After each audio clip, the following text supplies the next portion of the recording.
Assalamualaikum warahmatullahi wabarakatuh. Saya Putri Azura. Di sini saya akan menjelaskan tentang musim berbuah dan bentuk progaul yang bisa disemai. Baiklah, sebelum itu kita membahas apa itu mangrove.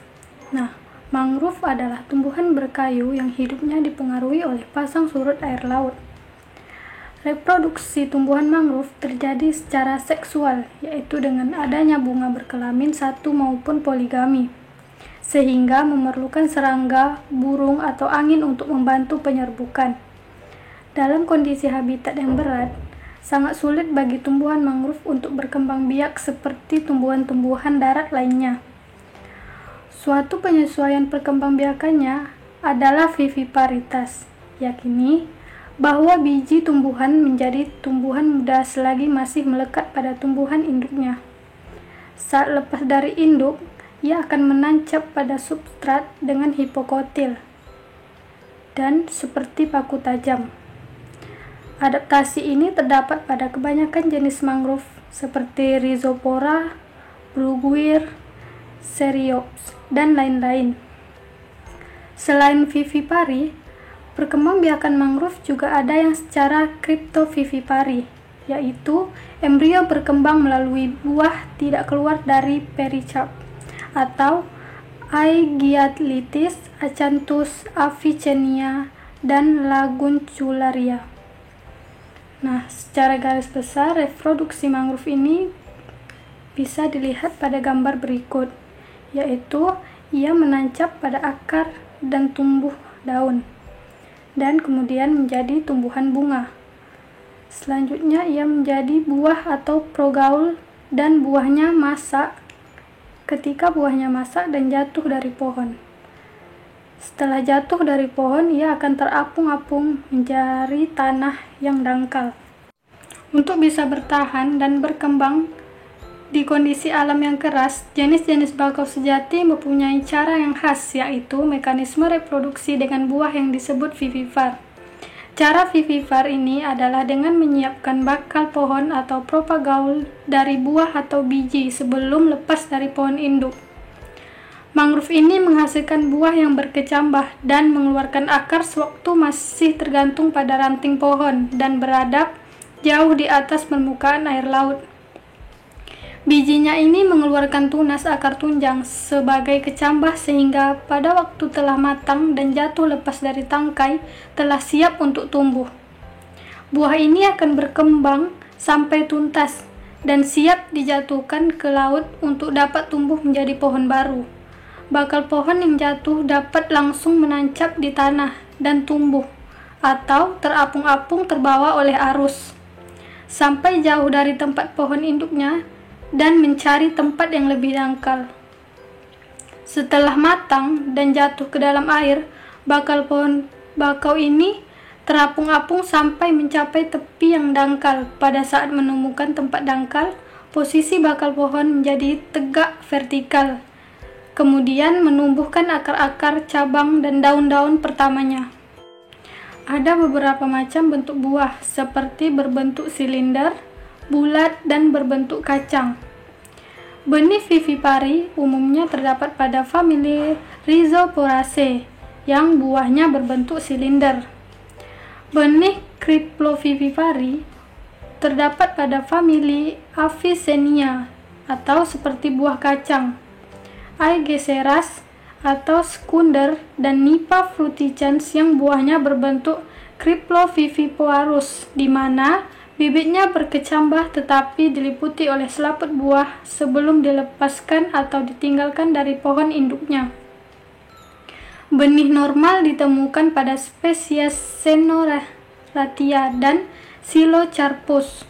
Buahnya berbentuk bulat seperti bola dengan benih normal. Spesies lain kebanyakan buahnya berbentuk seperti kapsul. Sebagai benih normal, buah tersebut mengalami proses di mana memecahkan diri dan menyebarkan benih pada saat mencapai air. Macam-macam spesies mangrove yang bisa disemai. Yang pertama, Rhizopora sp. Buah ini dipilih untuk pembibitan sebaiknya dari pohon mangrove yang berusia di atas 10 tahun. Buah yang baik dicirikan oleh lepasnya hipokotil dari buahnya. Ciri-ciri buah yang siap untuk disemai yaitu buah hijau tua atau berwarna kecoklatan, kotiledon atau cincin berwarna merah atau berwarna kuning, Propagaule resipora yang siap dibibitkan dengan cincin kuning di antara buah dan hipokotilnya. Media yang digunakan untuk pembibitan adalah sedimen dari tanggul, bekas tambak atau sedimen yang sesuai dengan karakteristik pohon induknya. Media ini dibiarkan selama kurang lebih 24 jam agar tidak terlalu lembek. Buah disemaikan masing-masing 1 buah dalam setiap polybag. Buah ini ditancap kurang lebih sepertiga dari total panjangnya, lebih kurang 7 cm. Setiap 6-10 benih diikat menjadi satu agar tidak mudah rebah. Ikatan dibuka setelah daun pertama keluar. Daun pertama akan keluar setelah 1 bulan, daun ketiga akan keluar setelah 3 bulan. Berikutnya adalah Bruguera. Buah dipilih dari pohon yang berumur menjadi 5-10 tahun. Buah dipilih yang sudah matang dan dicirikan oleh lepasnya batang buah dari bonggolnya. Ciri-ciri buah yang siap disemai yaitu warna hipokotil merah kecoklatan atau hijau kemerahan. Buah yang terkumpul tidak perlu sesuai dengan udara, tapi cukup dibersihkan dengan lap, dan dipilih buah yang segar, sehat, bebas hama dan penyakit, belum berakar, dan panjang hipokotilnya 10-20 cm. Bruguera ini bisa dibibitkan dengan perlakuan khusus, yaitu tidak mencabut kelopaknya yang berwarna merah. Kelopak buah jangan dicabut atau dilepaskan dengan paksa karena dapat merusakkan buah. Media digunakan untuk pembibitan sama dengan rhizopora. Semua pekerjaan selalu dilakukan di bawah naungan atau tidak mendapat sinar matahari secara langsung. Bertingkat buah dan tidak kering. Sebelum penyemaian, polybag dibiarkan tergenang oleh pasang. Penyemaian dilakukan pada awal pasang purnama, di mana penggenangnya dapat mencapai hipokotil benih, dan penyemaian Bruguera ini seperti pada rhizopora, tetapi tidak usah diikat. Selanjutnya ada serios. Ciri-ciri kematangan buah adalah kotiledon berwarna kuning dengan panjang kotiledon 1 cm atau lebih. Buah yang terkumpul bersih dan buahnya dilepas, kemudian dipilih benih yang panjang hipokotilnya mencapai 20 cm atau lebih. Ciri-ciri buah yang siap disemai yaitu dengan hipokotil berwarna hijau kecoklatan.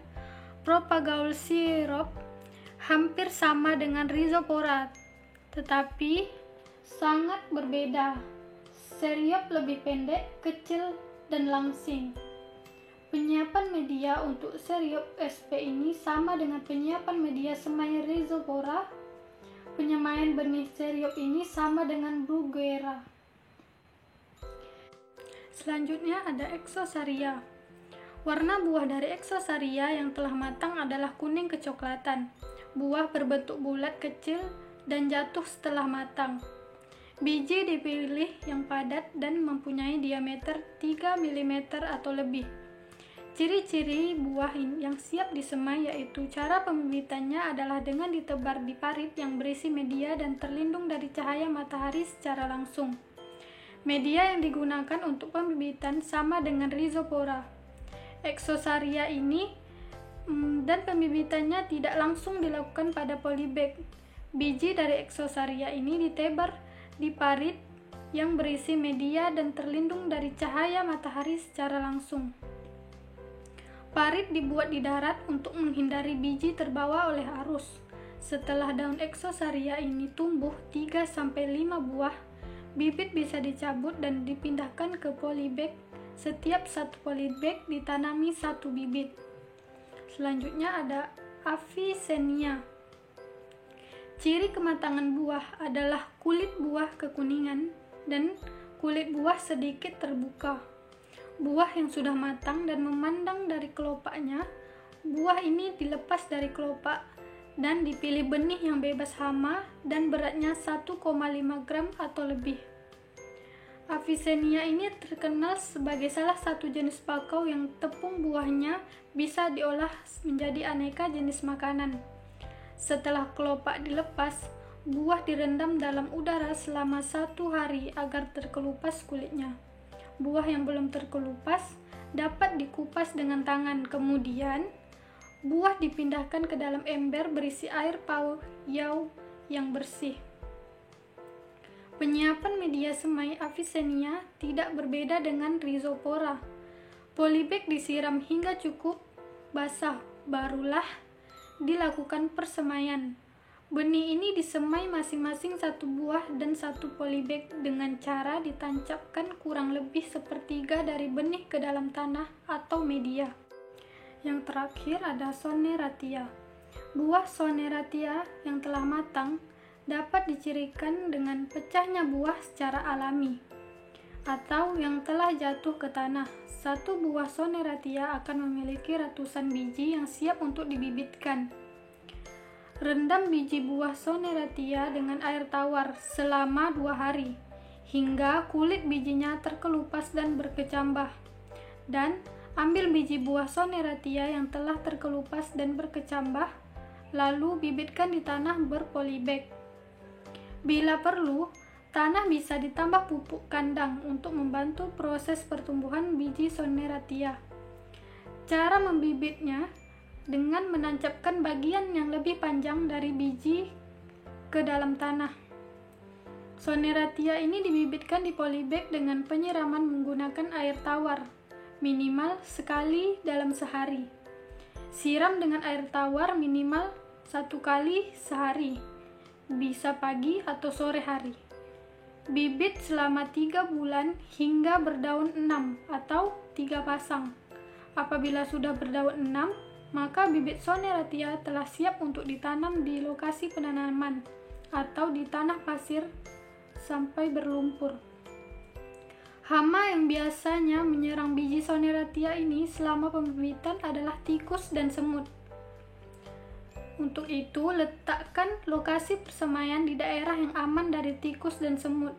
Lokasi persemaian bisa diletakkan di perkarangan rumah dan di tempat lain yang terlindung dari sinar matahari secara langsung. Dan jangan lupa untuk menambahkan bibit Soneratia dengan cara melakukan program penyulaman. Setelah ditengarai, terdapat bibit-bibit mangrove yang mati selama ditanam di lokasi penanaman. Assalamualaikum warahmatullahi wabarakatuh. Nama saya Nurul Suwaida. Di sini saya ingin menjelaskan mengenai teknik penyemaian mangrove. Penyemaian Propagator Rhizopoda apiculata di mana digunakan di lokasi Bangka Botanical Garden, di mana daerah tersebut merupakan area tanah yang datar dan dekat dengan air laut yang pasang. Bandengan dibuat dengan sesuai kebutuhan, dengan bentuk memanjang dan bendeng diberi naungan ringan dari daun rumbia. Bandengan dibuat berukuran sekitar 3 meter x 2 meter dengan ketinggian 2 meter. Media tanaman yang sudah disediakan dimasukkan ke dalam kantong plastik hitam atau polybag berukuran lebar 12 cm dan tinggi 20 cm yang telah diberi lubangan kecil. Bibit buah dari mangrove ini disemaikan dalam setiap polybag dan buah ditancapkan kurang lebih segitiga dari panjangnya atau lebih kurang 5 cm. Setelah berukuran 5 bulan atau setelah daun tumbuh, bibit tersebut dapat dipindahkan ke lokasi penanaman. Baiklah, selanjutnya saya akan jelaskan mengenai teknik penanaman mangrove. Yang pertama yaitu pembuatan bandeng. Nah, lokasi untuk pembuatan bandeng ini dipilih berdasarkan atau berdekatan dengan lokasi penanaman mangrove yang bertujuan untuk memperoleh distribusi bibit mangrove pada saat penanaman.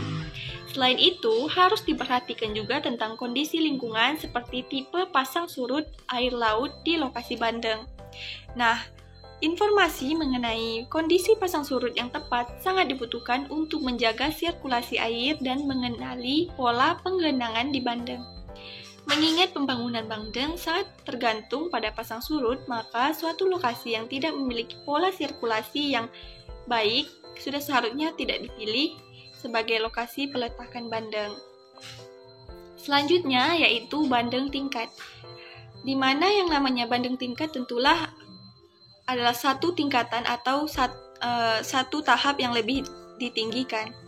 Nah, maksudnya adalah bandeng tingkat ini ditinggikan beberapa sentimeter dari atas tanah yang bertujuan untuk menghindari pemangsaan bibit mangrove oleh pemangsa, misalnya kepiting.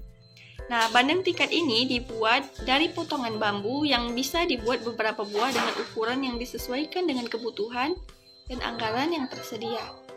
Nah, sebagai naungan yang bisa digunakan yaitu daun kelapa atau bahan penutup lainnya.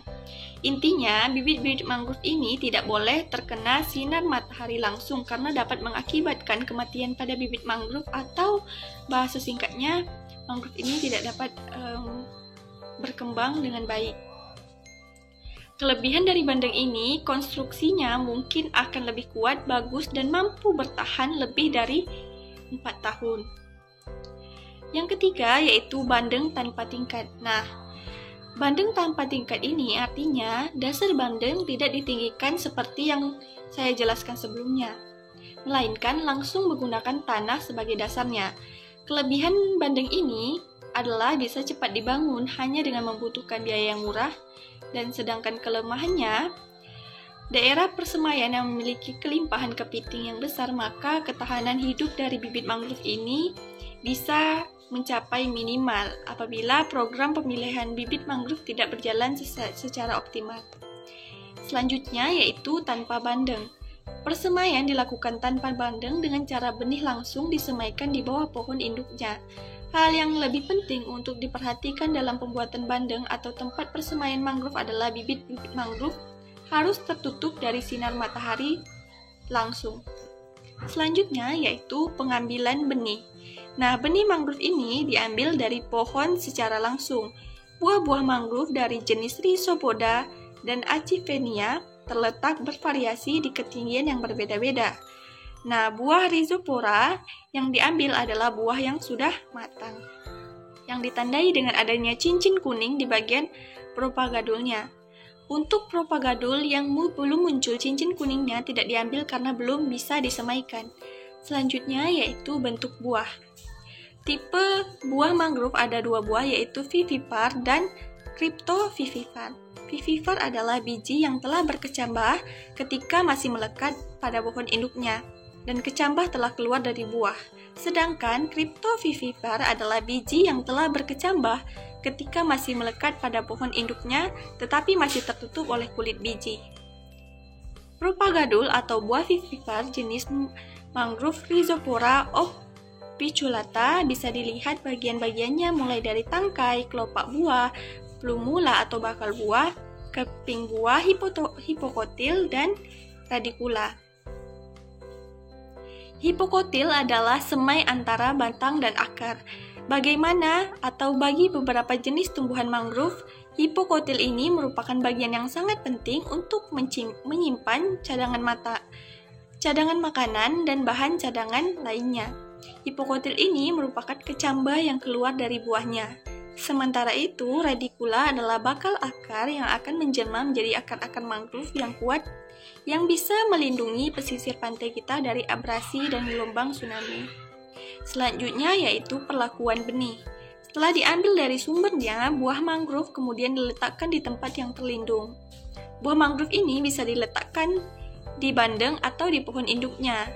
Bibit mangrove ini kemudian diberikan perlakuan sedemikian rupa sehingga pada saat disemaikan bisa mencapai ketahanan hidup yang maksimal. Secara sederhananya, buah mangrove ini ditemukan di lapangan. Biasanya dia terdiri dari 2 tipe, yaitu tipe propagadul dan tipe buah bulat. Tipe propagadul ini berbentuk bulat, lonjong memanjang, dan tipe buah bulat berbentuk bulat dengan bervariasi bulat lancip seperti jenis Avicennia spp dan bulat penuh yang terdapat pada Sonerita spp. Dan kedua tipe benih mangrove ini dapat dilakukan atau dapat diperlakukan yang sama setelah dipetik dari lapangannya atau direndam lebih kurang 2 hari atau menyesuaikan dengan jarak waktu antara pembibitan dan penanaman.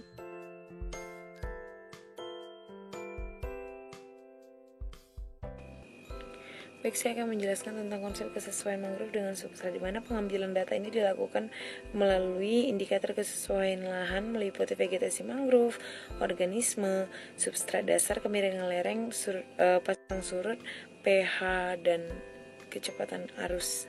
Pengambilan contoh vegetasi ini dilakukan menggunakan metode spot check. Nah, untuk ketebalan mangrove itu setiap stasiun itu diukur secara manual menggunakan roll meter yang ditarik secara vertikal dimulai dari zona depan sampai zona belakang. Nah, transek ditarik tegak lurus dari garis pantai di sepanjang vegetasi mangrove. Jadi pada setiap transek data vegetasi dicuplik dengan menggunakan plot berukuran 10 meter kali 10 meter untuk kategori pohon. Untuk kategori anakan menggunakan ukuran 5 kali 5 meter dan 2 kali 2 meter untuk kategori semayan. Ada 3 lintasan di setiap stasiun dan masing-masing lintasan itu ditempatkan 5 buah plot. Nah, untuk identifikasi vegetasi mangrove itu sendiri diambil contoh biologis berupa komponen daun, bunga, dan buah. Nah, setelah dilakukan pengambilan biota akuatik di ekosistem hutan mangrove menggunakan metode transek kuadrat. Jadi pengambilan contoh biota laut itu menggunakan transek mangrove dengan ukuran 10 meter kali 10 meter yang ditarik tegak lurus dari garis pantai menuju darat secara vegetasi mangrove. Dan dalam setiap transek mangrove itu dibuat 5 substrat. Nah, di mana selanjutnya contoh akuatik yang diperoleh dari identifikasi melalui buku identifikasi contoh substrat dasar yang diambil dari pipa paralon PFC diameternya 2,5 inci yang ditancapkan ke permukaan substrat hingga kedalaman 20 cm. Pengambilan contoh substrat dasar ini dilakukan 3 titik yang berbeda. Yang pertama kemudian dicampurkan kemudian menjadi satu dan dimasukkan ke dalam kantong plastik yang telah diberi label sesuai dengan jenis mangrove atau metode komposit. Baik, parameter yang ditetapkan adalah parameter biofisika yang dianggap sebagai indikator yang menentukan kesesuaian atau tingkat kecocokan bagi sebuah kawasan konservasi hutan mangrove. Tingkat kesesuaian lahan untuk kawasan konservasi hutan mangrove terdiri dari 3 kelas, yaitu yang pertama sangat sesuai atau disingkat dengan S1, kedua sesuai atau S2, yang ketiga ada sesuai bersyarat atau S3, dan tidak sesuai disebut dengan N. Jadi persamaan IKK ini diadaptasikan dari rumus untuk menentukan tingkat kesesuaian wisata, yaitu yang pertama keterangan IKK yaitu adalah indeks kesesuaian kawasan, dan NI itu adalah nilai parameter ke-1 atau bobot kali skor. Nah, ada NMAX. NMAX itu adalah nilai maksimum dari suatu kesesuaian lahan. Nah, perbedaan jenis substrat akan mempengaruhi jenis mangrove yang akan hidup di suatu daerah. Nah, selain itu, hasil analisis jenis substrat juga dapat dimanfaatkan untuk memilih jenis mangrove yang akan ditanam dalam suatu kegiatan rehabilitas. Nah, hutan mangrove juga memiliki kisaran pH tanah sekitar 6-7 atau sangat sesuai untuk dijadikan kawasan konservasi hutan mangrove.